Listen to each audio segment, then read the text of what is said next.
পরে তাদেরকে অফার করা হয় আমার বাসা আজ খালি আছে, তাহলে আমার বাসায় চলে আসে, এবং সেখানে যেই তারা দেখতে পায় এক ভয়ঙ্কর চিত্র। সেই চিত্র কি?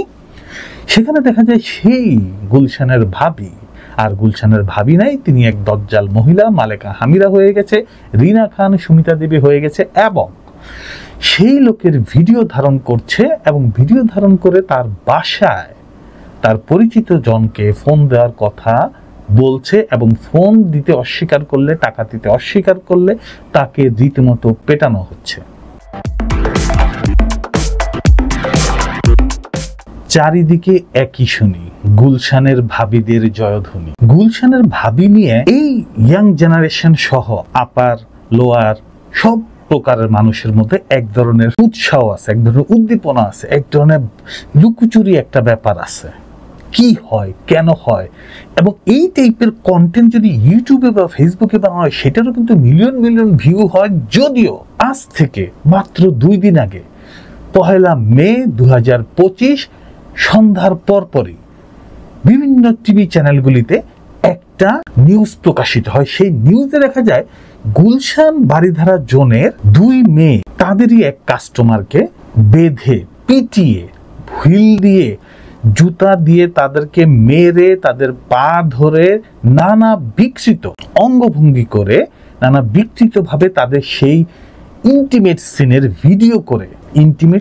ভিডিও করে সেটা সামাজিক যোগাযোগ মাধ্যমে ছড়িয়ে দেওয়ার একটা প্রয়াস চালায়, এবং ভয় ভীতি দেখিয়ে তার পরিবার পরিজনের কাছ থেকে টাকা নেয়ার ধান্দা করে। বাট তারা এই কাজটি করেছিল, বাট সেই দিন তাদের কপাল খারাপ ছিল, কারণ ভুক্তভোগী ব্যক্তিটি থানায় কমপ্লেন করলে দেখা যায় তার পিঠে হাজার হাজার বেল্টের এবং চাবুকের বাড়ির দাগ, তার হাতে মুখে পায়ে বিভিন্ন জায়গায় বুট দিয়ে যে তাকে যে হিট করা হয়েছে সেই হিটের দাগ। এবং পুলিশ যখন সেই বাসা থেকে 2 মহিলাকে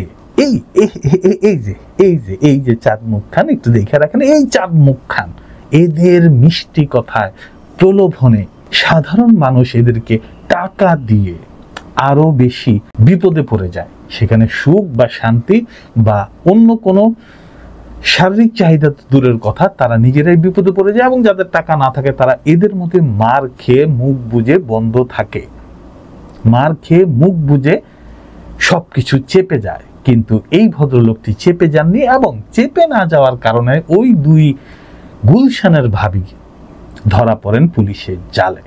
পুলিশের জালে ধরা পড়ার পর আমরা যখন এটা নিয়ে নিউজ করা শুরু হলো, কি করে, কেন করে, কিভাবে করে, আসলে তারা বিভিন্ন জায়গা থেকে, বিভিন্ন ক্লাব, বিভিন্ন বার, বিভিন্ন অ্যাসোসিয়েশন, বিভিন্ন জায়গা থেকে তাদের সাথে তাদের পরিচয় হয়। ফেসবুকে তাদের গ্রুপ থাকে, তাদের পেজ থাকে, সেই সব পেজে যারা কমেন্টস করে, লাইক করে, শেয়ার করে, তাদেরকেই তারা ফাঁদ পাতে, তাদের ইন ডিটেলসটা জেনে তাদেরকে বিভিন্ন জায়গায় মিট করে। প্রথমে গুলশান বা বনানীর যে কোনো একটা জায়গায় তাদের সাথে মিট করা হয়, পরে তাদেরকে অফার করা হয় আমার বাসা আজ খালি আছে, তাহলে আমার বাসায় চলে আসে, এবং সেখানে যেই তারা দেখতে পায় এক ভয়ঙ্কর চিত্র। সেই চিত্র কি? সেখানে দেখা যায় সেই গুলশানের ভাবি, আর গুলশানের ভাবি নাই, তিনি এক দজ্জাল মহিলা মালেকা হামিরা হয়ে গেছে, রিনা খান সুমিতা দেবী হয়ে গেছে, এবং সেই লোকের ভিডিও ধারণ করছে এবং ভিডিও ধারণ করে তার বাসায় তার পরিচিত জনকে ফোন দেওয়ার কথা বলছে, এবং ফোন দিতে অস্বীকার করলে, টাকা দিতে অস্বীকার করলে তাকে রীতিমতো পেটানো হচ্ছে। তো এই হচ্ছে গুলশানের ভাবি। এর আগে এটা হচ্ছে 1 মে 2025, তার 1 মাস আগের আমরা কিছু চিত্র আপনাদেরকে দেখাই। এই চিত্রগুলি দেখলে আপনারা বুঝবেন যে গুলশান 1, গুলশান 2, বনানী সার্কেল, বারিধারা জোন, গুলশান নিকেতন, এই জোনটাকে পাবলিকলি রিভিউ দিচ্ছে যে এটা এখন অনেকটা দেশ পাড়া হয়ে গেছে, এবং অনেকেই জানেন ভিতরের ঘটনা, এবং ভিতরের ঘটনা জানেন বলেই তারা বলছে দ্রুত পদক্ষেপ নিতে। এর আগে আমরা দেখতে পাচ্ছি কালের কণ্ঠ, দেশ টিভি, সময় টেলিভিশন সহ অন্যান্য সকল চ্যানেলে স্পা দিয়ে ভরে যাওয়া গুলশান 1, 2, বনানী নিকেতন, বিভিন্ন নিউজ এবং র্যাবের রেড। আমি শালা একটা জিনিস বুঝি না, আপনারা কি স্পাকে বৈধ করছেন? বাংলাদেশ সরকারকে স্পাকে বৈধ করছে থাইল্যান্ডের মতো, মালয়েশিয়ার মতো? যদি বৈধ করেন তাহলে বৈধ করেন। স্পা খারাপ কি ভালো সেটা নির্ধারণ করবে জনগণ। তার যদি টাকা থাকে সে স্পাতে যাবে বৈধভাবে এবং বুক ফুলিয়ে বৈধভাবে টাকা দিয়ে সেখান থেকে সে বেরিয়ে আসবে।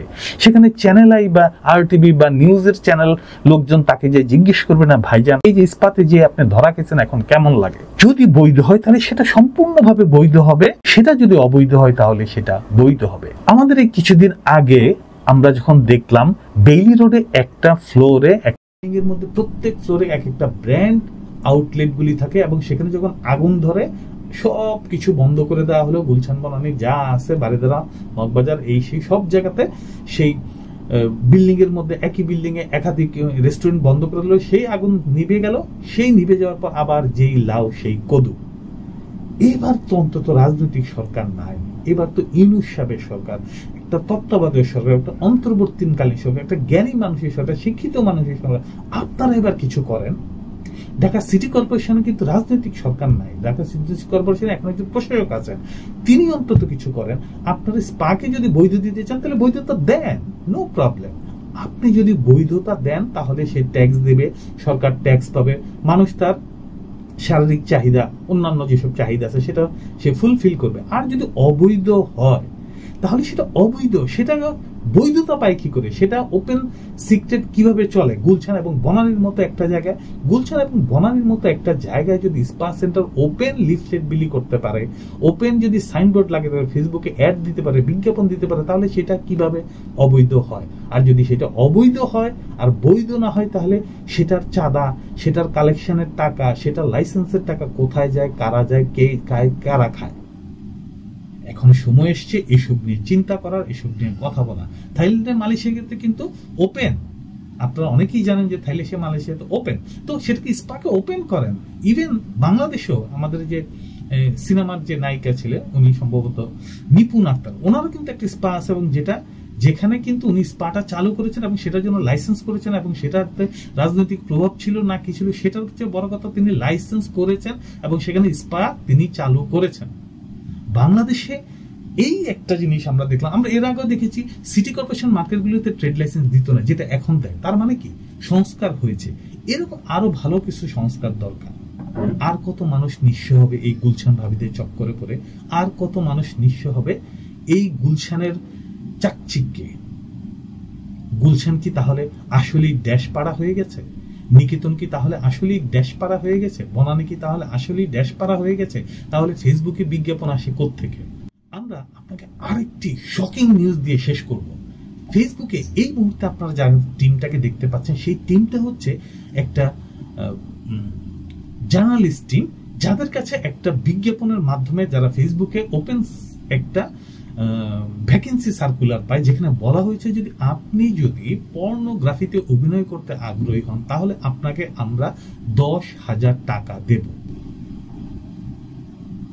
চিন্তা করা যায়, মানে এটা চিন্তা করা যায়, এটা ভাবা যায় বাংলাদেশের মতো একটা পরিস্থিতিতে এই অবস্থা?